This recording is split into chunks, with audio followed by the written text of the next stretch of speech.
Hello everybody, today we're going to talk about learning, and sometimes when we think of learning we think of Pavlov's dogs and B.F. Skinner's pigeons and rats and Thorndike's cats, but learning is a very important concept in psychology. The definition that every textbook gives for learning is a relatively permanent change in an organism's behavior due to experience. Now, again, another thing that might come to mind when we think of learning is school learning. But we are learning all the time. We're constantly adjusting and changing our behavior based upon our experience.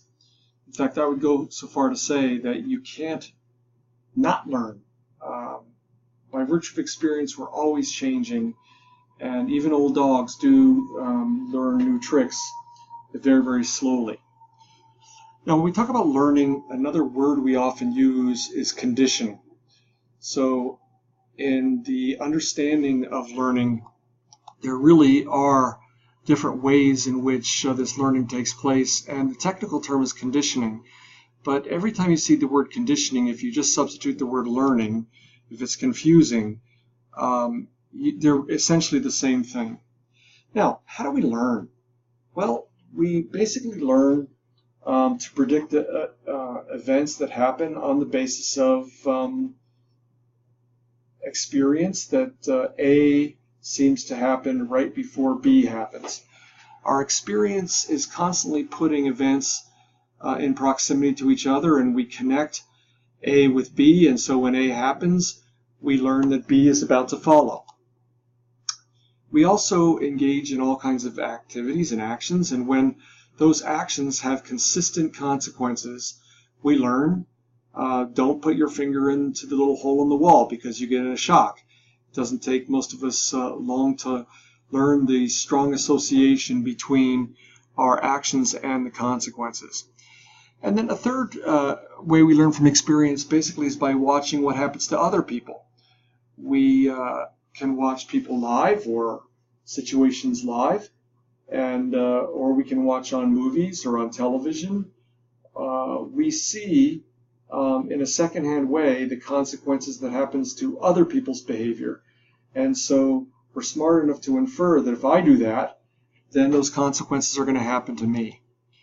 We also learn by association. In fact, all learning is really association. We're simply associating two or more events, two stimuli that seem to go together. We're associating them. So we can associate two stimuli. We could associate an action with a consequence, whether it's pleasant or unpleasant. Or we can associate simply two pieces of information. We do this all the time. If I said to you, oh, say, can you see? Well, what's the next piece of information that most of us will say? By the dawn's early light.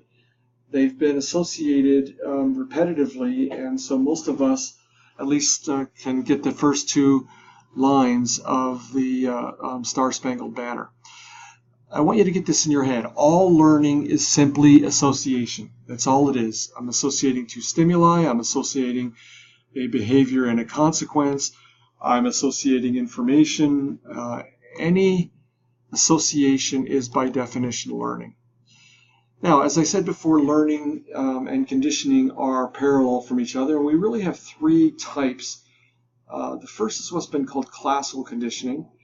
And in classical conditioning, we're associating two stimuli together. And we associate those two stimuli together often enough, and we anticipate the same response or the same reaction to both of those stimuli. With operant conditioning, we're associating a stimuli and a response. And we do that by changing the consequence. So if I could just get this in your head here, classical conditioning, the association is between two stimuli. Operant conditioning, the association is between a stimulus and a response based upon the consequences.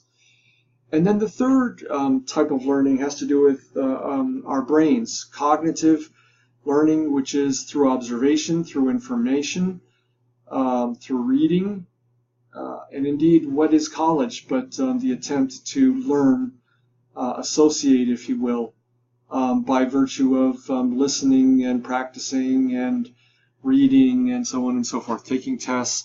Those are the three types of learning. Now, when we look at this associative learning, the first type of associative learning is classical conditioning. And again, with classical conditioning, maybe the easiest example for us, because we can all identify with it, is when we hear or when we see lightning, because we see it first, because light travels faster than sound, and then we hear the thunder. Again, we're pretty wise, and we are accurate, to put the two together, lightning and thunder. We associate it, though, and they're classical conditioning. They're both stimuli. And again, think about this. When we see lightning, most of us flinch.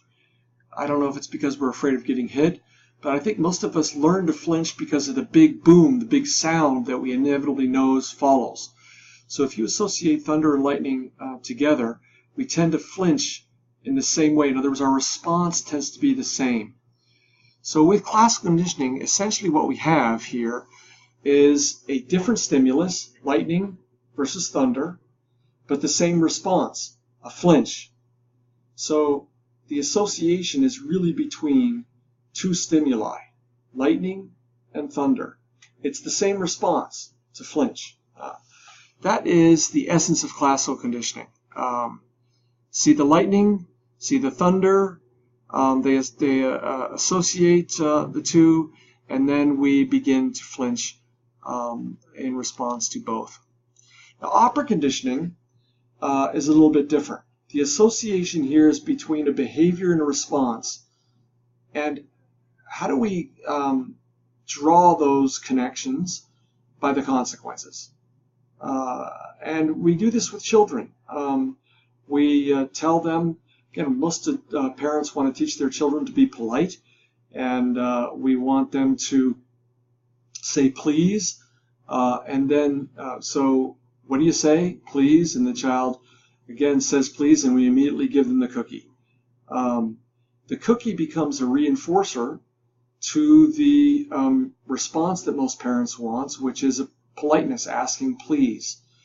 So the association really here between the stimulus and response is reinforced, we say, by the consequence that follows. In other words, when you're polite, you're likely to get the cookie. When you say, I want a cookie, most adults will say, not going to get one.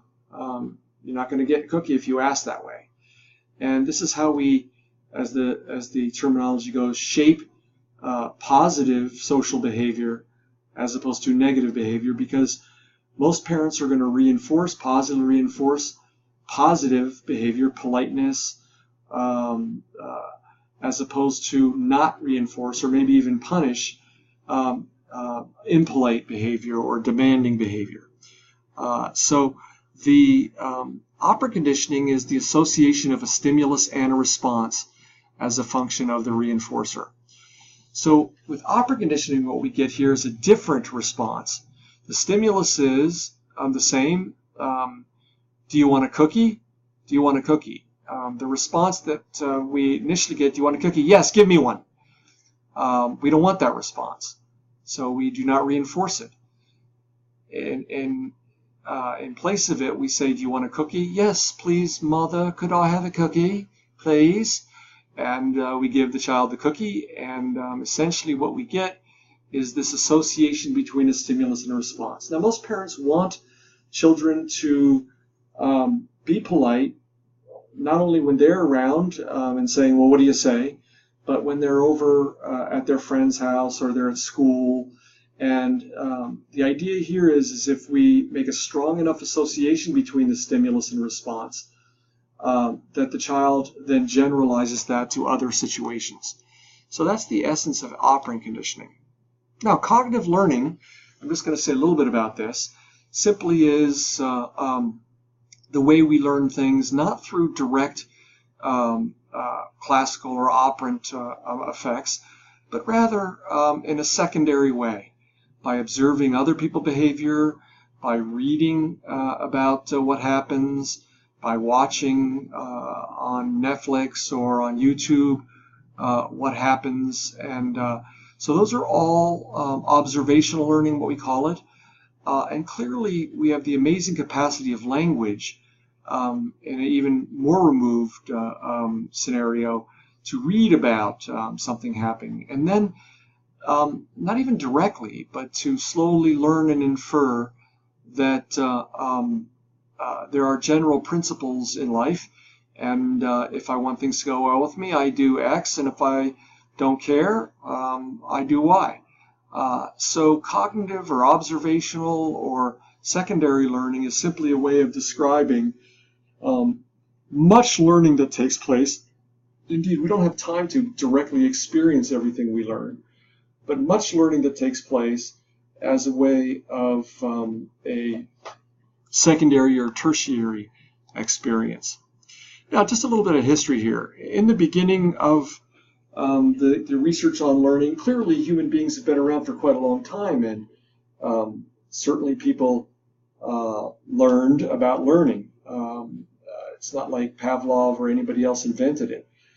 But in psychology, the kind of history of learning and learning theory, what we call behaviorism, really begins with Pavlov, who was a Russian physiologist, and he was studying dogs. He was not interested in psychology at all, but he was interested in studying how dogs salivate, and in fact he won a Nobel Prize for that, and we've pretty much forgotten about that work, because Pavlov was smart enough in observing his dogs to realize that there was something way more interesting about how his dogs were behaving than just how they, drooled. So with Pavlov, he noticed that the dogs would drool when they saw food, when they saw the dish that the food was in, when they saw that the guy that fed them the food, and he also noticed that when the guy that fed them the food and brought the dish just started walking into the room, the dog started to salivate. And so Pavlov was a smart enough guy to figure out something really, really important is going on here. And he did a whole series of research studies, which again are famous. We see Pavlov as being the founder or discoverer of classical conditioning. Now, let's just walk through what Pavlov discovered. So if I take a standard garden variety dog and I get a bell and I ring the bell in front of the dog's just going to look at me and go, well, isn't that interesting? And what we would simply say is that the bell is a neutral stimulus. And I don't get any response from the dog. The dog's like, okay, you're ringing a bell. Now, let's say we have a dog, and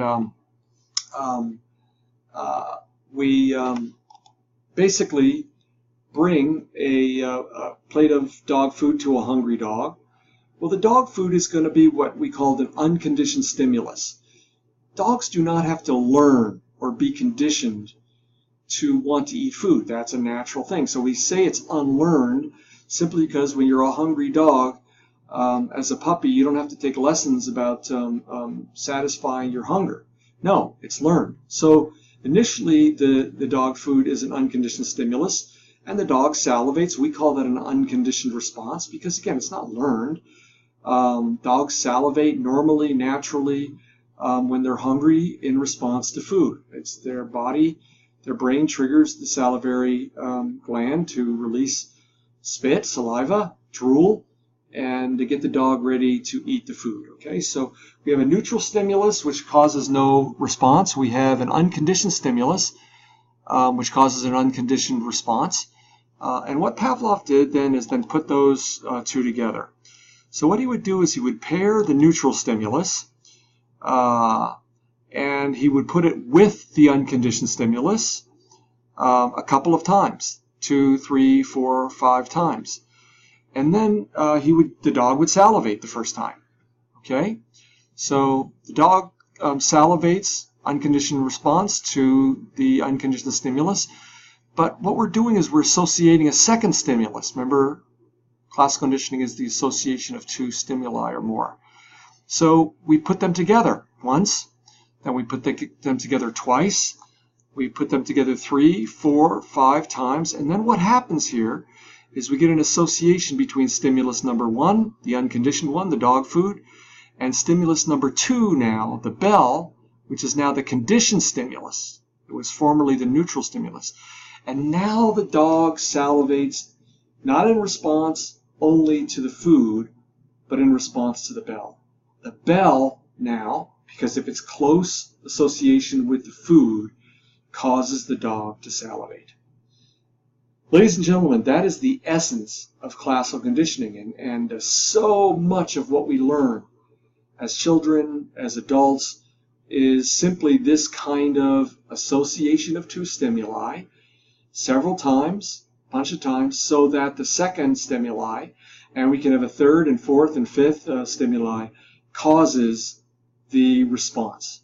That is simply the essence of classical conditioning. It's pretty similar. Now, did you get that change? The association is between a neutral stimulus and an unconditioned stimulus. We associate the bell with the dog food, and then the unconditioned response, which initially was the salivation to the dog food, slowly becomes a conditioned response, which is salivation in response to the bell. That simply is what happens here, and the changes clearly are what cause conditioning to occur. Now, think about this. Let's say that you have a boyfriend or a spouse or something like that, your romantic partner, and again, this person always uses the same shampoo, and so when you're hugging them, you know, you smell their hair, and then let's say you're in CVS and you're going through the shampoos and you see their shampoo and you smell it, and it causes you to smile or to be happy. Now, what's happened here? Before you knew this person, you wouldn't smile in response to that shampoo, but now that you've associated the smell of the shampoo with your significant other here, now that causes you to have that smile. Or again, a second example here. The door to your house squeaks loudly when you open it, and when you come in, it's like, ee! So your dog begins to wag the tail when the door squeaks. The dog associates the squeaking door with the arrival of you. Now, it could be someone else coming in the house that they're not happy to see.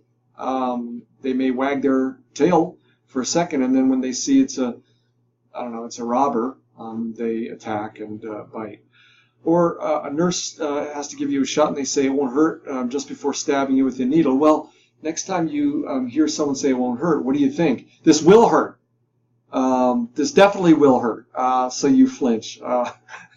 So ironically, the nurse conditions you to respond to this won't hurt as if she or he is saying this will hurt. Or you have a meal, at a fast food restaurant, and you get sick, and of course the next time you see the golden arches, far from wanting to stop in and get something, you're like, I'm not going to eat that food. So all of these are certainly examples, and you can work them all out, but I think you can go through them. Now, one of the things that Pavlov discovered here is something called higher order conditioning. Once we teach the dog to salivate to a bell, and the dog salivates every time we ring a bell, then we can add, when we ring the bell, say a light. And we put the bell and the light together, and then after a couple, 3 or 4 times of that, this dog will salivate not just to the bell, not to the dog food alone, but now to the third, just the light itself. And indeed, think about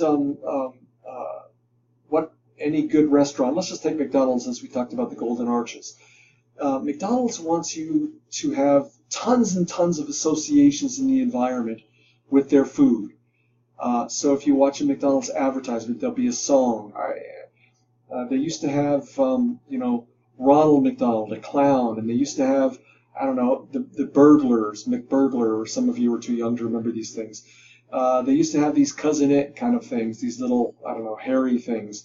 Then there's Ronald McDonald House, in which they raise money for families of children with cancer, and then they might sponsor jazz concerts. So you like the jazz, and you see the big golden M at the jazz concert sponsored by McDonald's. Again, why all of these things? McDonald wants you to think of their food when you think of, I guess, clowns, robbers, jazz, any number of things. This is all examples of higher order conditioning, because the more stimuli McDonald's can associate with their delicious food, the more likely you are to buy it. So maybe you're driving in your car and you're listening to jazz, and then you see the Golden Arches and you're like, I got to stop. Again, you may not be consciously aware of it, but certainly this is what's going on with what we call higher order conditioning. Now, two other concepts we need to talk about are generalization and discrimination. So one of the things Pavlov conditioned the dogs to drool to is when he rubbed them. And so what do you think they did when he scratched them? Well, rubbing and scratching are similar enough. So what they did was they generalized. They responded to a stimulus that they hadn't been conditioned to, but it was similar to a stimulus that they had been conditioned to, and so they responded as if. So in this particular case, they generalized. More stimuli made them drool. On the other hand, Pavlov conditioned the dogs to drool at a bell of a certain pitch, say middle C, and if he played D, he would give them a little shock. And so in this particular case, they learned how to discriminate. In other words, how to distinguish between relatively similar stimuli and discriminate in their responses.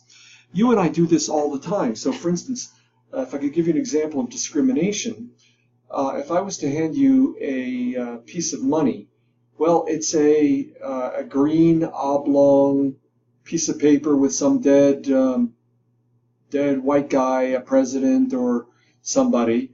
Well, children learn pretty quickly to discriminate a green oblong piece of paper with a dead white guy on it, which has a 1 on it as opposed to a 10 on it as opposed to a 20. That's discrimination. They're very similar stimuli, but if someone offers me $100 to do something as opposed to $1, you know that I'm going to discriminate. Generalization is simply, let's say I learned, that to use an example we were using before, to be polite with my parents. Well, the idea here is I want to generalize. I want to be polite to the teacher. I want to be polite to, my friends' parents. I want to engage the same behavior in a similar situation. Again, we haven't been conditioned to be polite to, say a teacher, but we generalize from the learning from my parents to the teacher. And again, there are sometimes we want to generalize. We want to take learning in one situation and apply it to another. There are other times where we definitely want to discriminate. I love mushrooms, and any kind of mushroom, no matter how it's cooked, I love them. But if I'm walking in the woods and I see mushrooms, and I'm like, oh, there's a mushroom, I should just eat it. Maybe not. I need to be highly discriminative, because some mushrooms look like other mushrooms. Some are going to be a delicious meal. Some are going to be the death of me. So generalization and discrimination were two points that Pavlov talked about. Now, as we move on to generally the second type of conditioning, we call this operant conditioning. As we mentioned before, operant conditioning is when there is a stimulus, okay? Let's say a parent saying to their child, go clean your room. And then there's a response, a capital R. Now, if I told my son, say, or my daughter, go clean up your room, the response I got probably wouldn't be what I want. It'd be like, oh, I have to do it now, weeping and wailing and gnashing their teeth, and so on and so forth. No, I want to get a different response. I want to get a response that says, yes, sir, Dad, right now. Now, how am I going to get a different response? Well, I'm going to use small r following the big R, which is, again, going to be a reward or a punitive result. In other words, how do we get people to change their responses? Well, we follow the response with some kind of consequence. Why do you go to work? you go someplace, you get there on time, you put a lot of energy and effort into it. Why? Because of the paycheck that you get, the consequence that comes. If you didn't connect the paycheck with your work, you might wake up and go, oh, I don't feel like going into that restaurant today and spending a lot of time running around. I'm just going to sit here. Well, fine. But when you get your paycheck and it's like, zero, you'll put the two together. So the formula, if you will, of operant conditioning is S, stimulus, leads to big R, response. And again, as a function of small r, reinforcement or lack of it or punishment. We just collectively call that small r. I recently was at a aquarium and I was watching the dolphins being trained. And again, it's just absolutely operant conditioning. The dolphin does something and they get a fish. They do it well and they get rubbed and then a little fish. And over time that behavior is strengthened so that the dolphin can string together quite a lot of complicated behaviors, again, learned and reinforced step by step by step, and of course quite impress people with their absolutely high intelligence. Any behavior that is reinforced is likely to happen again. And again, a positive or a pleasant response, a pleasant consequence is going to increase the chance of that response. If my kids said, yes, Dad, and I gave them $50, man, the next time they're going to say, yes, Dad. And the reality here is a punished behavior is going to be less likely to happen again. Now, not always, but that is how operant conditioning works. It's simply straightforward. Now, Edward Thorndike, who is usually the lost, the forgotten figure of behaviorism, his animal of choice was cats, and he had this thing called a puzzle box in which cats had to try and get out. And again, they figured this out after repeated trials and reward. But Thorndike is most famous for coming up with what he called the law of effect. And you and I, it's not rocket science. It's not even anything complicated. The law of effect simply is this: behaviors followed by favorable consequences are more likely to occur. Behaviors followed by unfavorable consequences are less likely to occur. And so the law of effect is just basically the underpinning of all, not only behavior, but certainly operant conditioning. Reinforcement is a very important aspect to operant conditioning. So small r can be reinforcement or it can be punishment. Okay? Now, if I can simply say that reinforcement, don't get negative reinforcement and punishment mixed up, and I'm going to try and clarify that for you. But reinforcement is any thing which increases the likelihood of a behavior happening. So we can say that in terms of the law of effect, anytime reinforcement happens after a behavior, it's going to increase the rate of that behavior occurring. Now we can have positive reinforcement and negative reinforcement. Positive reinforcement isn't necessarily good, and negative reinforcement isn't necessarily bad. The words positive and negative in this situation are used in the following way. Positive reinforcement is when I add something to the situation. Negative reinforcement is when I take away something from a situation. Okay? So adding something good would be positive reinforcement. Taking away something unpleasant, ending something unpleasant would be negative reinforcement. Both of those are likely to increase the rate of behavior, and I'll give you some examples here in a second. But I want you to get this idea in that reinforcement and punishment are quite different. And again, meerkats love, when it's cold out, to go stand in front of a lamp as a reinforcer. For the meerkat, the warm lamp is a positive reinforcer. They're much more likely to do what the trainer wants them to do if they know that when they do that, they get 10 minutes in front of a warm light. Now, if I could just walk through this chart I made and added. So think of reinforcement, you may recall, as, well, let's think of reinforcement and punishment here, because I want to put them all in one slide so you get the idea. So remember, reinforcement increases the likelihood of a behavior happening. And so we have positive reinforcement and negative reinforcement. Let's just take those two. So in any situation, we can add something or take something away. And what we add or take away can be something pleasant or something unpleasant. Okay? Hopefully you're still with me. So we really have four possibilities.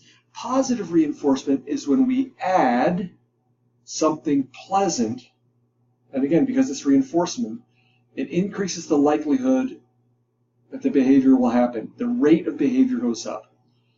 So if I want my kids to do their homework, what I'll say is, okay, if you guys do your homework in the next hour, I'll give you $5. Okay? So I'm adding $5, something pleasant. Most children see money as pleasant. And what's the result? The homework engaging behavior rate goes up. Okay, that's positive reinforcement. Negative reinforcement, again, it's negative not because it's bad, but I'm taking away something. So negative reinforcement is when I'm taking away something unpleasant. So let's say my children have a chore. After supper, they have to clean up the kitchen. And I say to them, hey, you guys, if you do your homework in the next hour, you won't have to clean up the kitchen. Now again, the rate of behavior goes up, their homework engaging behavior. But I haven't added something pleasant. I've taken away something unpleasant. That's why they're both reinforcement, because reinforcement increases the rate of behavior. Positive reinforcement does it by adding something pleasant. Negative reinforcement does it by taking away something unpleasant. Now, we haven't talked about punishment yet, but punishment is the opposite of reinforcement. When punishment occurs, the likelihood with the law of effect is that the rate of behavior is going to decrease. Okay?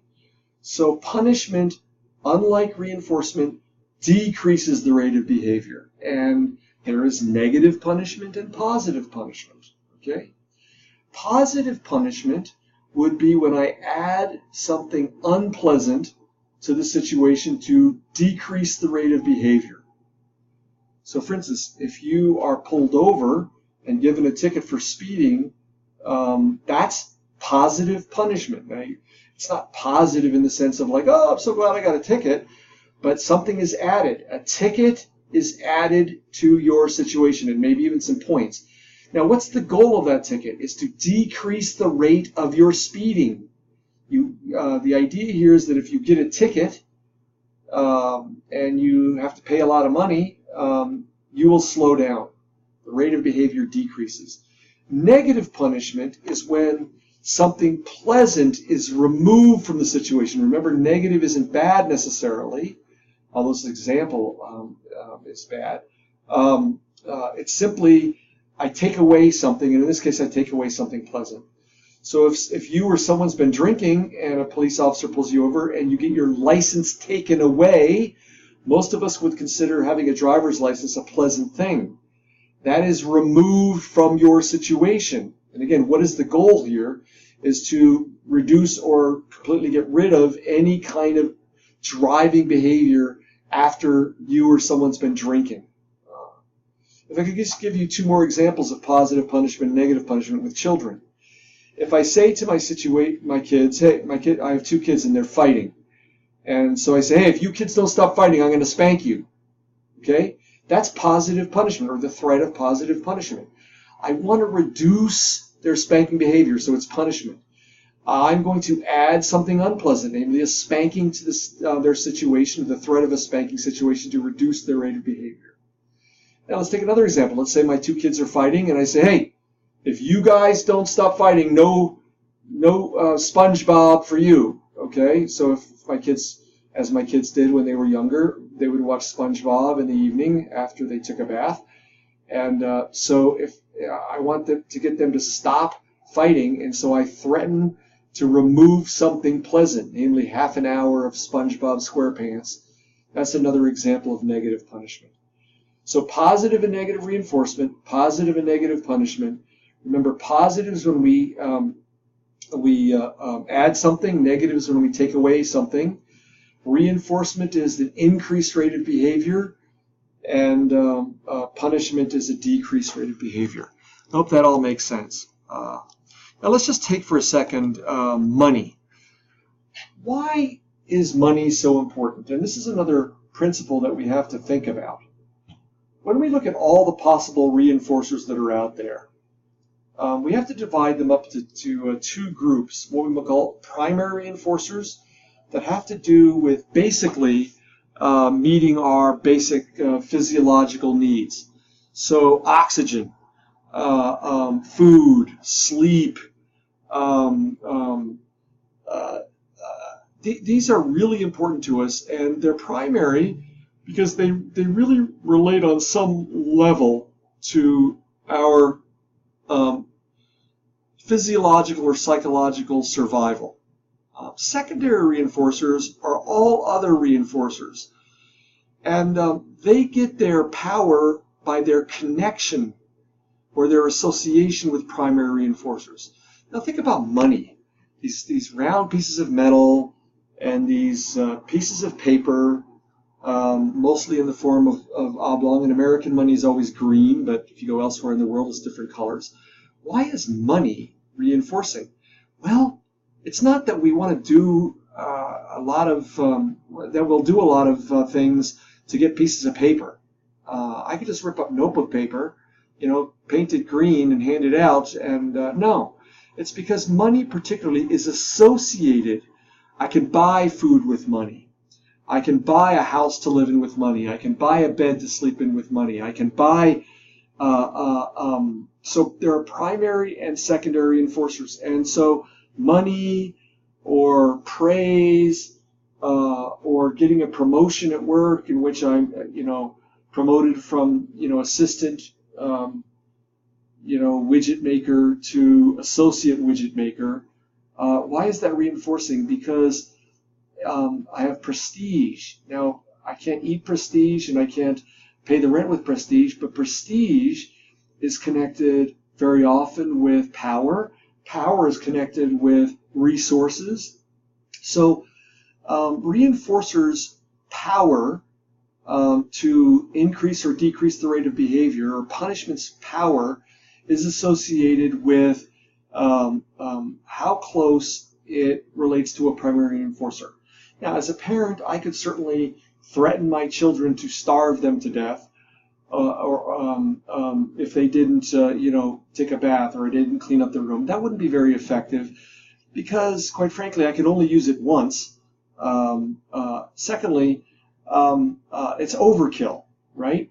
So maybe a spanking, it's not going to kill my children, but pain, which a spanking could cause, is a powerful motivator.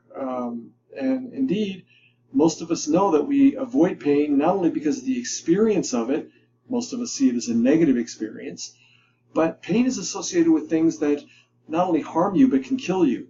And I hope you get that particular point with you.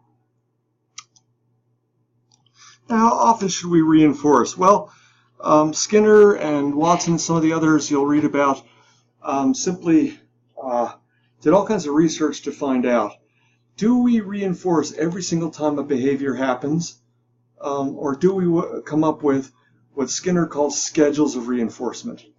And here we have to just get a little bit technical. Continuous reinforcement would be all the time, every single time a behavior happens, the reinforcement is there.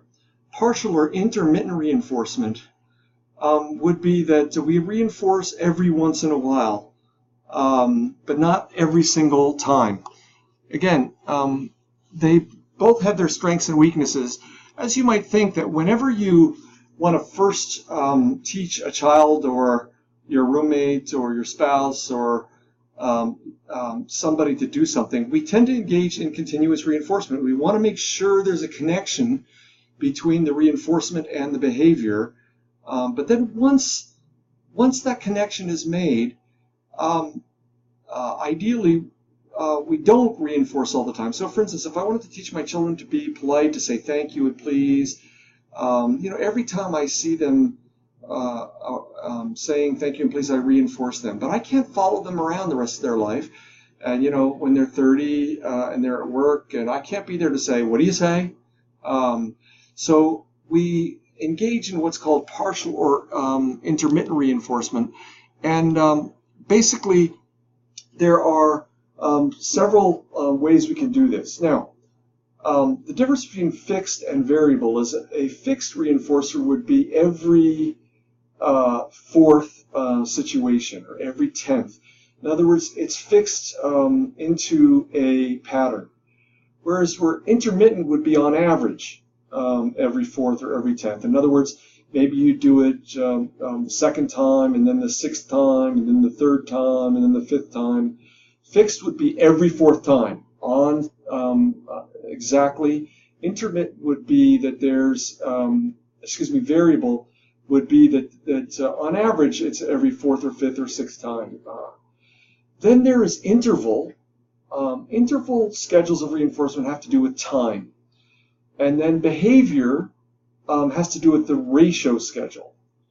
So if I get paid $20 an hour, that is an interval schedule.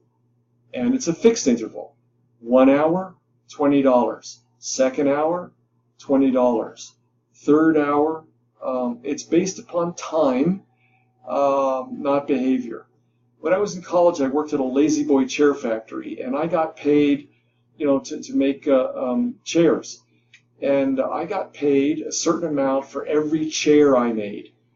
Again, sometimes I went faster, sometimes I went slower. So that is a fixed ratio schedule, because it is based upon behavior, not time. So maybe if I made 2 chairs an hour, it wouldn't matter, because if I picked up the pace, I could make 3 chairs.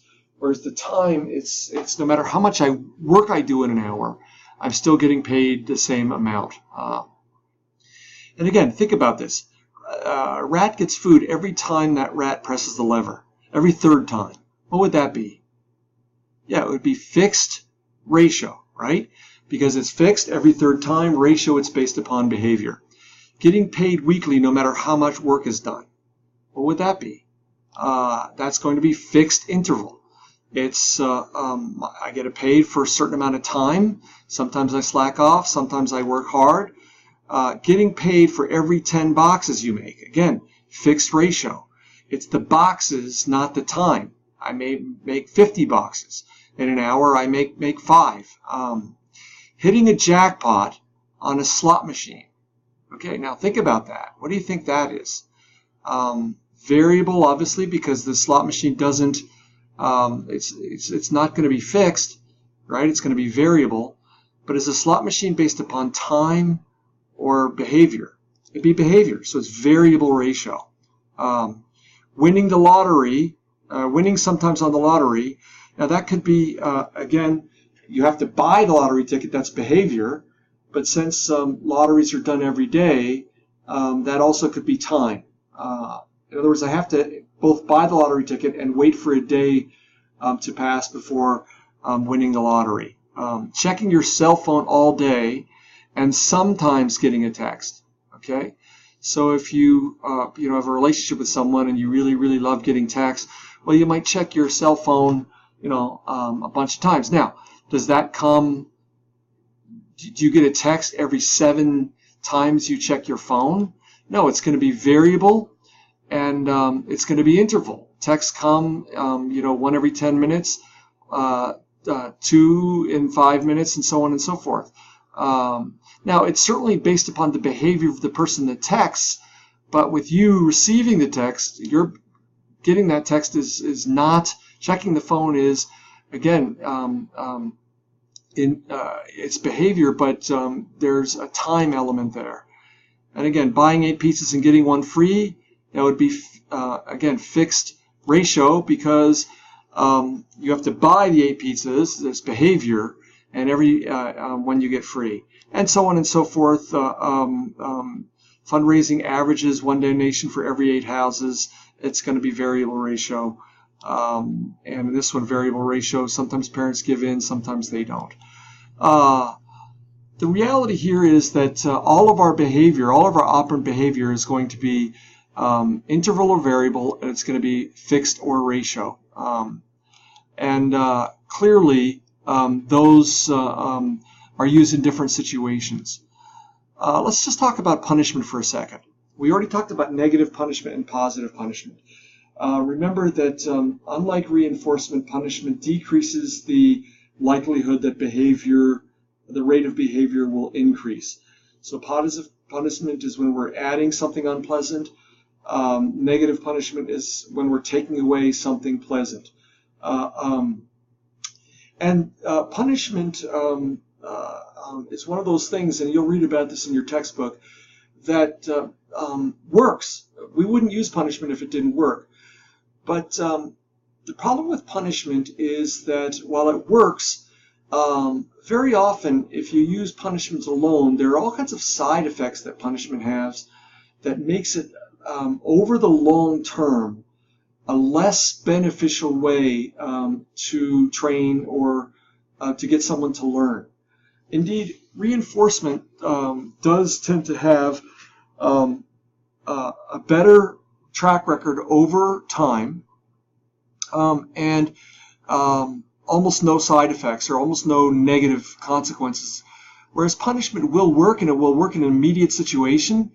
You know, the threat of punishment, I mean, if someone holds me up and points a gun at me, and that'll work. I'll give them all my money really quickly.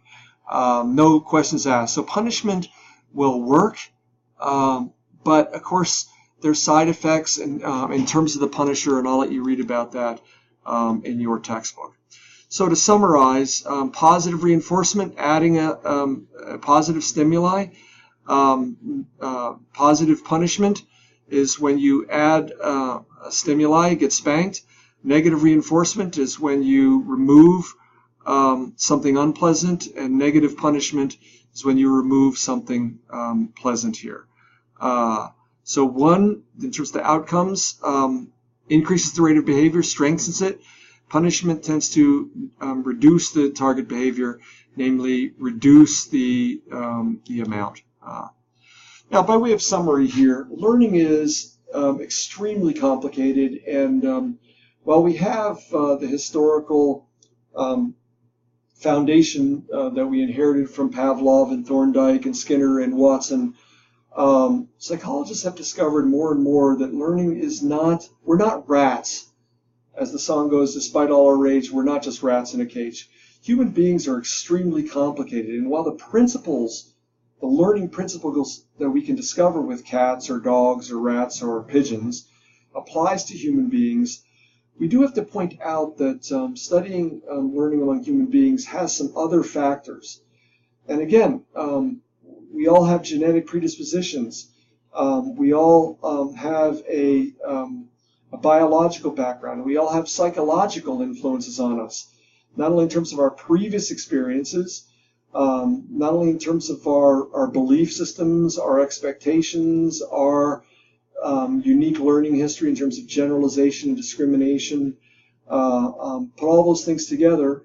And again, all of us grew up in a particular family. All of us went to particular schools. All of us, grew up in a particular ethnic or cultural context.